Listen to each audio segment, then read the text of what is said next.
நான் இப்போ வந்து ரொம்ப நாளைக்கு அப்புறம் கோயில் புத்தடி மாரியம்மன் கோயில் திருவிழான்னு சொல்லியிருந்தேன்னா, அதனால கொல்லையில வந்து நான் எதுவுமே காயெல்லாம் பறிக்க வரல. இப்போ கொல்லைக்கு இன்னைக்கு வந்து பார்க்கலான்னு வந்தா, நெறையா சுண்டைக்காய் காய்ச்சிருக்கு. இந்த பாருங்க சுண்டைக்காய்.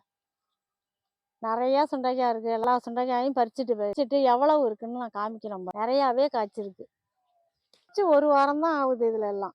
எல்லாமே ஒட்டா பறிச்சுட்டு விட்டுட்டேன். அடுத்தது இப்போ பூத்து இவ்வளோ காய் காய்ச்சி. ஒரு வாரத்திலேயே இவ்வளோ காய் வந்துட்டு. பறித்து நான் இவ்வளோத்தையும் நான் ஒன்றும் பண்ண போகிறதில்ல, சேல்ஸுக்கு கொடுத்துருவோம். அப்புறம் பரங்கி செடி போட்டிருந்தேன். அது போட்டோன்னே இப்போ அதை நல்லா கொடியெல்லாம் உடியாந்து இந்த பாருங்க காய் வைக்க ஆரம்பிச்சிருக்கு. இங்கே ஒரு காய், இங்கே ஒரு காய், இப்போ தான் காய்க்குது. சுண்டைக்காய் பறிக்கிறோன்னெல்லாம் பார்த்தீங்களா எவ்வளோ சுண்டைக்காய் இருக்குன்னு. இது ஒரு வாரத்தில் பறிச்சுட்டு அதுக்கப்புறம் காய்ச்ச காய். ஒரு 3 செடி தான் இருக்குது. யாரெல்லாம் அது மாதிரி கொல்லையில் வச்சு காயெல்லாம் பறிப்பீங்களா என்னன்னு கமெண்ட்டில் சொல்லுங்கள். இந்த வீடியோ பிடிச்சிருந்தா ஒரு லைக் போடுங்க, ஒரு சப்ஸ்கிரைப் பண்ணுங்கள்.